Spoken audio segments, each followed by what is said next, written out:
Hello student, आज का जो अपना टॉपिक है वह है work of sea wave and coastal landform, समुद्री तरंगों के कार्य एवं तटीय स्थलाकृतियाँ। आज हम इस पार्ट में समुद्री तरंगों द्वारा निर्मित विभिन्न प्रकार की स्थलाकृतियों का अध्ययन करेंगे।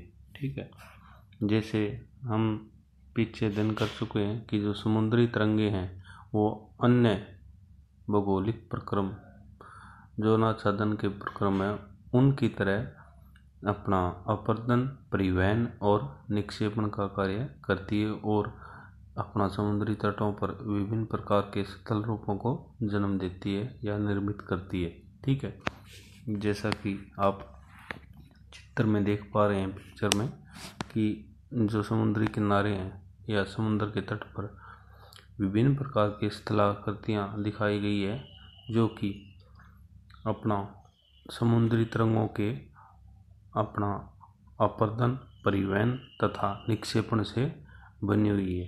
ठीक है, तो समुद्री तरंगे प्रमुख रूप से समुद्रों के तटों पर कार्य करती है और विभिन्न प्रकार की स्थलाकृतियों को निर्मित करती है।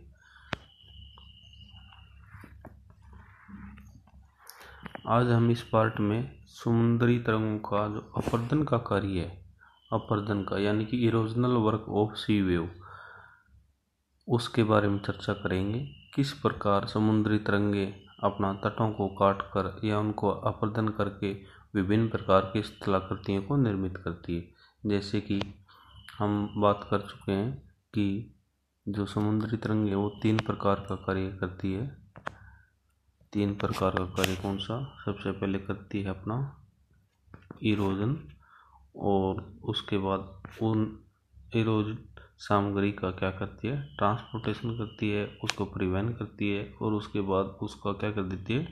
डिपोजिशन यानी कि निक्षेपण करती है। तो ये तीनों ही प्रकार के कार्य समुद्री तरंग अपना समुद्री तटों पे करती है। सामग्री को यहाँ से पहले काटती है और फिर एक इसको समुद्र की साइड और फिर वापस इधर लौटती रहती है और इसको फिर यहाँ तटों के सहारे जमा करती रहती है। तो इस प्रकार समुद्री तरंग इरोजन, ट्रांसपोर्टेशन और डिपोजिशन, अपर्दन, परिवहन तथा निक्षेपण का कार्य करती है और जिसके द्वारा विभिन्न प्रकार के लैंडफॉर्म का क्या होता है? जन्म होता है। ये लैंडफॉर्म निर्मित होते हैं। ठीक, तो इस प्रकार के जो लैंडफॉर्म है वो समुद्री तटों में देखने को मिलते हैं। ठीक, देखिए जैसे समुद्री लहरें दिखाई हुई है, तो ये जो अपर्दन का कार्य है वो प्रमुख रूप से अपना फेनिल तरंगों या सर्प द्वारा गठित होता है जो कि विभिन्न प्रकार की स्थलाकृतियों को जन्म देता है। ठीक है, देखिए आगे कुछ फैक्टर हैं, कुछ कारक जो कि मेरीन इरोजन यानी कि समुद्री अपर्दन से जुड़े हुए हैं और जो कि जो समुद्री अपर्दन है तरंगों द्वारा उसको क्या करते हैं? इफेक्ट करते हैं, उसको प्रभावित करते हैं। वो कौन से उसके बारे में हम चर्चा कर लेते हैं। सबसे पहला जो कारक बताया वो बताया वेव पावर, यानी कि जो तरंग जो है उसकी शक्ति यानी कि उसकी पावर, उसकी स्ट्रॉन्गनेस की जो लहरें हैं या तरंग है वो जितनी ज़्यादा स्ट्रॉन्ग होगी या जितनी ज़्यादा शक्ति होगी उसमें, जितनी ज़्यादा मजबूत होगी वो उतना ही अपर्दन क्या होगा? तटों पे ज़्यादा होगा और यदि लहरें कमज़ोर होगी तो अपर्दन कम होगा। ठीक है, तो ये जो वेव पावर है वो अपर्दन की क्रिया को क्या करती है? काफ़ी अधिक प्रभावित करती है। इसके कम ज़्यादा होने से अपर्दन की जो दर है वो कम ज़्यादा होती है। ठीक है, नेक्स्ट जो फैक्टर बताया है वो है types of rock. Types of rock में कि जैसे हम पता है 2 प्रकार की चट्टान, जैसे कि सॉफ्ट एंड हार्ड। ठीक है, तो जो चट्टान सॉफ्ट है उसका अपर्दन ज़्यादा होगा और जो हार्ड है उसका अपर्दन कम होगा। इस प्रकार जो रॉक है विभिन्न प्रकार की, तो उनमें कुछ का अपर्दन ज़्यादा होता है और कुछ का कम होता है। ठीक है, नेक्स्ट जो है स्ट्रक्चर ऑफ रॉक की चट्टानों की संरचना किस प्रकार की? चट्टानों की संरचना कई रूपों में चट्टानों की जो संरचना है वो कई रूपों में तटीय अपरदन को प्रभावित करती है। यदि तटवर्ती चट्टानों में संधियां हो और चट्टानों की परतें क्षैतिज दिशा में हो तो तरंगों द्वारा अपरदन आसानी से हो जाता है। ठीक है।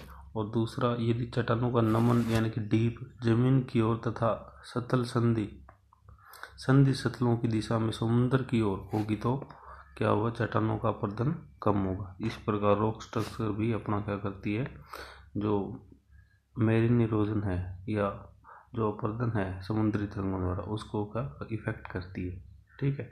नेक्स्ट पॉइंट है ओपन कोस्ट एरिया, यानी कि जो तटों की आकृति है, खुली तटाकृति है, तो वहाँ पे अपरदन की प्रक्रिया प्रभावी होती है, अच्छे से काम करती है, इफेक्टिव होती है। और जहाँ क्लोज्ड सिस्टम है, बंद होता है तट ज़्यादा, तो वहाँ पे क्या होता है, वहाँ पे अपरदन की प्रक्रिया अच्छे से काम नहीं कर पाती।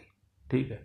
नेक्स्ट जो पॉइंट है या कारक है वो है इफेक्ट ऑफ क्लाइमेट, जलवायु का प्रभाव। ठीक है। जलवायु का प्रभाव, अधिक वर्षा वाले तटीय जो क्षेत्र है वहाँ क्या होता है, लहरें जो होती है वो चट्टानों को नीचे से काटती है और वर्षा का जो जल है वो तटों को या अपना चट्टानी भागों को ऊपर से काटता रहता है। तो उस प्रकार दोनों साइड से अपना अपरदन होता है, ऊपर से भी और नीचे लहरों द्वारा, तो वहाँ ज़्यादा प्रभावी होता है अपरदन। और यहाँ पे हम अपना इस प्रकार के एरिया में जहाँ वर्षा होती है वहाँ क्लाइमेट का प्रभाव देख सकते हैं विभिन्न रूपों में। ठीक है। नेक्स्ट जो पॉइंट है वो है effect of flora and fauna, यानी कि कुछ समुद्री जीव जंतु हैबिटेट के रूप में या प्रवास अपना हैबिटेट के रूप में जो आवास होता है उनका क्या होता है, तटीय इलाका होता है। प्रजनन के लिए भी तटीय चट्टानों में छिद्र या बिल या गुफा बना के रहते हैं। और तटीय पेड़ पौधों की जड़ें भी चट्टानों की दराजों या दरारों में क्या बना लेती है, अपना आवास का काम करती है, हैबिटेट का काम या अपना घर कर लेती है। इस प्रकार चट्टानों का क्या होता है, अपना ज़्यादा से ज़्यादा नुकसान होता है उनको और वो अवरोधित आसानी से हो जाती है।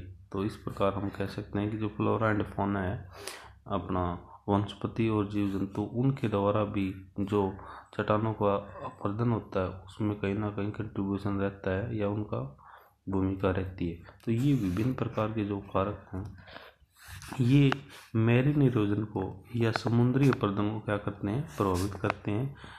अपना समुद्र लहरें उसकी शक्ति यानी कि वो कितनी मजबूत है उस पर डिपेंड करता है मैरीन इरोजन। दूसरा, रॉक टाइप्स हार्ड है या सॉफ्ट है, स्ट्रक्चर किस प्रकार की है, और तट की जो आकृति है वो खुली है या क्लोज्ड है।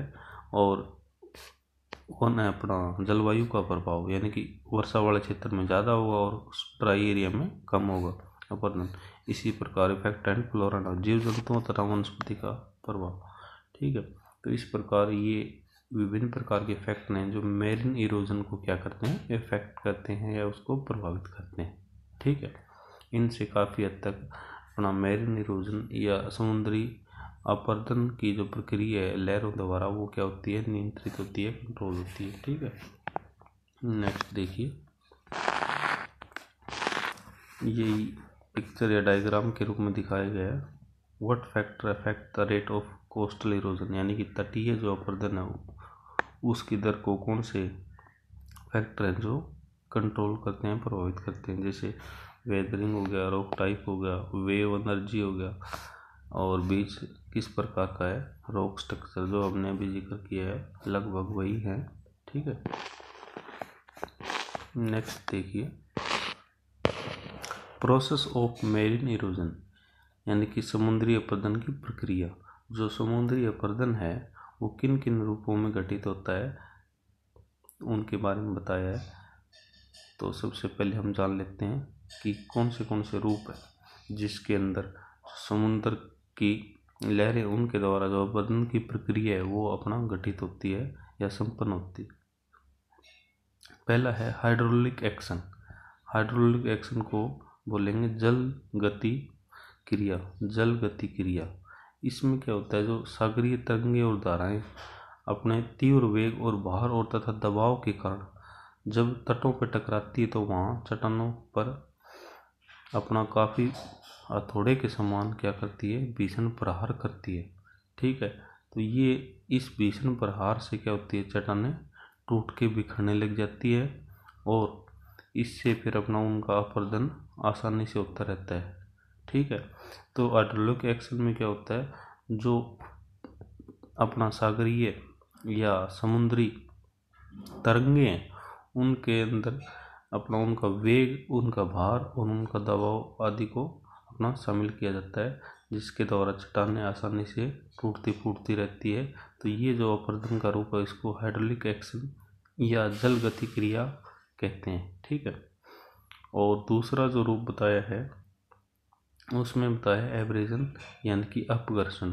इसमें क्या होता है, जो सामग्री, ये जो दूसरा रूप है एब्रेजन, ये यहाँ पे दिखाया गया है। एब्रेजन में क्या होता है कि जो सामग्री लहरों द्वारा अपरदित करके लाई जाती है उनको टूल के तौर पे, उनको यंत्र के तौर पे वो यूज करती है कौन, समुद्री तरंगे। तो उससे भी क्या होता है, ज़्यादा से ज़्यादा अपरदन करने में आसानी होती है, क्योंकि जो कंकर पत्थर है वो टकराएंगे किनारों से तो वो और आगे जो चट्टान है या जो एरिया उसको तोड़ते फोड़ते चलते हैं। तो इस प्रकार ये जो प्रोसेस है अपरदन की या एरोजन की, उसको हम कहते हैं अपना एब्रेजन या अपना अपघर्षण। ठीक है, तीसरी जो प्रोसेस है या रूप है या फॉर्म, उसको कहते हैं एट्रेशन। एट्रेशन में क्या होता है, जो सामग्री तटों से टूटकर समुद्री तरंगें ढोती है, कभी किनारों की तरफ कभी समुद्र की ओर, तो वो सामग्री अपना परिवहन के दौरान अपना क्या होती चलती है, बारीक होती चलती है, आपस में टकरा करके वो चूर चूर या फिर बारीक होती चलती है। ठीक है, तो इस रूप को या अपरदन के इस रूप को एट्रेशन या अपना सन्निकर्षण कहते हैं। ठीक है, नेक्स्ट जो पॉइंट है अपरदन के रूप का वो है सोल्यूशन यानी कि घूलन क्रिया। इसमें क्या होता है, कुछ जो ऐसी चट्टान जो सॉफ्ट होती है, जैसे कि कहते हैं चूना पत्थर, चाक, डोलोमाइट और जिप्सम, ये इस प्रकार की चट्टान आसानी से पानी में घुल जाती है और यह अपरदन की जो क्रिया है इसको अपना क्या कहते हैं, सोल्यूशन या घूलन क्रिया। ये बड़ी आसानी से हो जाता है इन प्रकार की चट्टानों का अपरदन। तो इस प्रकार जो प्रोसेस ऑफ मैरीन इरोजन है वो हाइड्रोलिक एक्शन, एब्रेजन, एट्रेशन और सोल्यूशन, इन चारों रूपों में क्या होती है, घटित होती है, संपन्न होती है। ठीक है, नीचे दिखाए गए इन चारों रूपों को जैसे कि आप देख सकते हैं, हाइड्रोलिक एक्शन है process of erosion, hydraulic action है एट्रेशन है, एब्रेजन है, कोरोजन है। ठीक है, तो ये इस प्रकार से जो समुद्री तरंगे हैं उनकी अपरदन की जो प्रक्रिया है वो चार रूपों में घटित होती है, संपन्न होती है। ठीक है, आगे देखिए, आगे जो बताया है वो है coastal landform produced by erosion of sea wave, यानी कि जो तटीय शतलाकृतियाँ होती है समुद्री तंगों द्वारा निर्मित, उनके बारे में बताया गया है। और ख़ास तौर पे जो कि समुद्री तरंगों का अपरदन का कार्य है, अपरदन यानी कि erosional work of sea wave and produced landform, यानी कि समुद्री तरंगें जो है उनके द्वारा जो अपरदन किया जाता है और उनसे जो स्थलाकृतियाँ निर्मित होती है उनके बारे में बताया कि अपरदन से कौन सी स्थलाकृतियाँ बनती है। तो सबसे पहले बनती जो स्थलाकृति वो है सी क्लिफ यानी कि समुद्री बिरकू, इसको कहते हैं समुद्री बिरकू। ठीक है, और इससे पहले हमने जान लिया है कि समुद्री तरंगों का अपरदन कार्य क्या है और वो किन रूपों में संपन्न होता है। ठीक है, तो सबसे पहले अब पहली स्थलाकृति का हम अध्ययन करते हैं कि समुद्री बिरकू क्या है और कैसे बनता है। जैसे कि आप चित्र में देख पा रहे हो कि जो सी क्लिफ है वो क्या होता है, सामान्य शब्दों में एक जो एकदम खड़े समुद्री तट जो होते हैं, जैसे कि ये देखिए आप बिल्कुल खड़े एकदम से। ठीक है, जो एकदम बिल्कुल खड़े अपना ढाल बिना वाले या खड़े जो समुद्री तट होते हैं उनको क्या कहता है, उनको सी क्लिफ या समुद्री बिरकू। ये बनते कैसे है, जैसे समुद्री लहरें आएगी, यहाँ टकराएगी तो यहाँ नीचे ज़्यादा अपर्दन करेगी, नीचे अपर्दन करेगी तो ऊपर से चट्टान आगे बढ़ते जाएगी, और ज़्यादा जब गहराई तक नीचे अपर्दन हो जाएगा तो ऊपर वाला हिस्सा टूट के समुद्र में गिर जाएगा, तो एकदम से खड़ा तट बन जाएगा।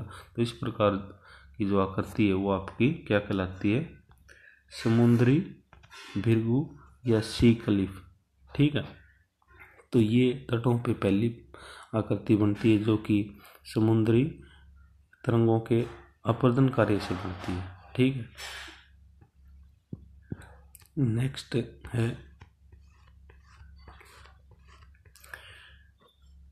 वेव कट प्लेटफॉर्म, यानी कि इसको हिंदी में कहेंगे तरंग घर्षित वेदी। इसमें क्या होता है कि जो सामग्री भृगु बनने के बाद, भृगु बनने के दौरान जो तैयार होती है टूट फूट के अपर्दन करके, वो सामग्री अपना भृगु जैसे जैसे ऊपर से टूटता रहता है या भृगु की जो चट्टान ऊपर हिस्से से टूटती है, वो सामग्री जो अवर्तित सामग्री है उसी सामग्री को अपना समुद्री तरंगे क्या करती है, जो भृगु होता है या सी क्लिफ उसके फ्रंट एरिया में, उसके आगे एक मैदान से छोटे एक मैदान के रूप में क्या करती थी, उसको बिछाती रहती है। जैसे कि ये बिछाई हुई है, यहाँ समुद्री भृगु है और इसके आगे फ्रंट में इसने क्या कर दिया है, समुद्री तरंगों ने इसके आगे जो सामग्री थी वो उसको निक्षेपित कर दिया, बिछा दिया। तो इस प्रकार ये जो एक सामान्य ढाल वाला जो या समतल मैदान जो बना है, इसको कहते हैं वेव कट प्लेटफॉर्म, यानी कि तरंग घर्षित वेदी। ठीक है, ये भृगु के आगे फ्रंट में बना होता है। ठीक है, ये दूसरे पर का अपना लैंड फॉर्म है। नेक्स्ट देखिए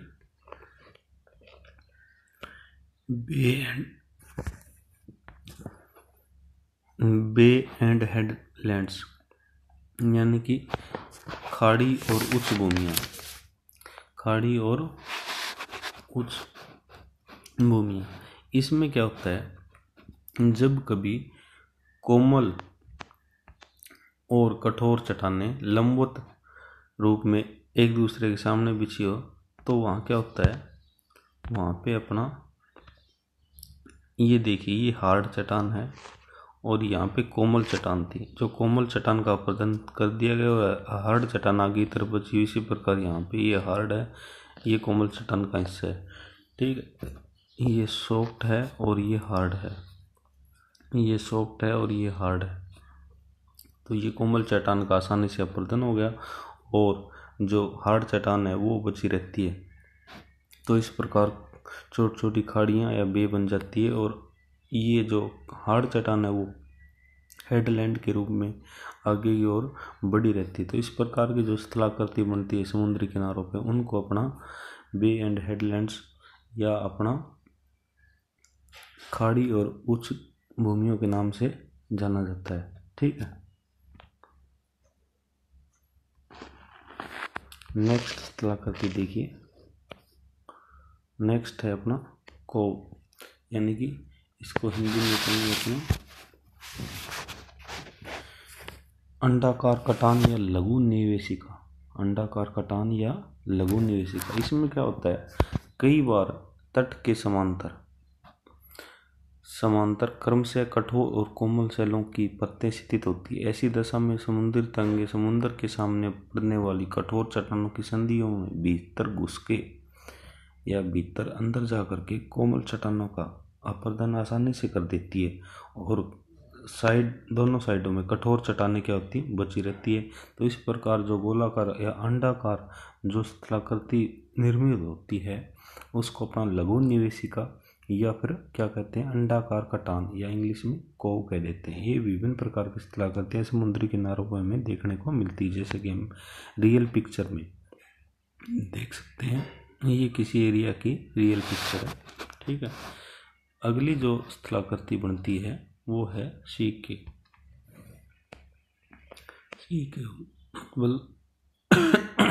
समुद्री गुफा या तटीय गुफाएं। ये कैसे बनती है, जैसे कि अपना जिन तटीय चट्टानों में जोड़, दरारें तथा कोमल चट्टानों के स्तर मौजूद होते हैं, वहाँ पे तरंगों द्वारा विभेदीय अपरदन के कारण समुद्री गुफाओं का निर्माण होता है। ये समुद्री गुफाएं स्थायी नहीं होती, क्योंकि तरंगों की काटछांट से उनका रूप हमेशा बदलता रहता है, यानी कि ये परमानेंट नहीं होती, बार बार अपरदन की क्रिया से इनका रूप भी बदलता जाता है। तो जो बड़े बड़े होल टाइप बने होते हैं या गहरे गड्ढे होते हैं पहाड़ अपना समुद्री किनारों पे चट्टानों के अंदर, तो वो कंदरा गुफा या अपना समुद्री गुफा कहलाती है अपना, या समुद्री तटीय गुफाएं। ठीक है, आगे जो स्थलाकृति है वो है सी आर्च यानी कि समुद्री मेहराब या प्राकृतिक पुल। अपना जो समुद्री गुफा होती है और वो मान लीजिए किसी आगे समुद्र की ओर बड़ी चट्टान पे बनी हुई है, और उन चट्टान के दोनों ओर समुद्री गुफा जो बनती है वो यदि आर पार हो जाए तो क्या बन जाएगा, एक प्राकृतिक पुल का निर्माण होगा, या जिसको सी आर्च या समुद्री मेहराब के नाम से जानते हैं। ठीक है, इस प्रकार की स्थलाकृतियाँ कई स्थानों पे देखने को मिलती है समुद्री किनारों पे। ये बार बार अपरदन की क्रिया होने से या चट्टानों के ऊपर समुद्री तरंगों के प्रहार करने से बार बार इस प्रकार की स्थलाकृतियों का जन्म होता है, निर्मित होती है। ठीक है, नेक्स्ट है स्टैग या पिलर। स्टैग या पिलर, इसमें क्या बताया है, जैसा कि जब समुद्री मेहराब की छत गिर जाती है, यानी कि जो गुफा बनी होती है, जैसे आगे की यहाँ देखिए, ये यहाँ पे भी कोई गुफा थी और इसकी छत टूट करके, इसकी छत जो है वो टूट करके गिर गई है, किसकी वजह से, अपरदन की वजह से। तो आगे की तरफ एक पिलर के रूप में चट्टान खड़ी रह गई, जिसको क्या कहते हैं, स्टैग या पिलर, यानी कि स्टैग या पिलर या स्तंभ। ये एक चट्टानी स्तंभ है जो कि समुद्री जो मेहराब था वो उसके टूटने या उसके छत के टूटने से बना हुआ है। तो इस प्रकार की स्थलाकृति जो होती है उसको स्टैग या पिलर कहते हैं, और ये भी विभिन्न प्रकार के एरिया में या समुद्री तटों पे देखने को मिलती है। ठीक है, नेक्स्ट देखिए, नेक्स्ट है ब्लो होल, वात छिद्र।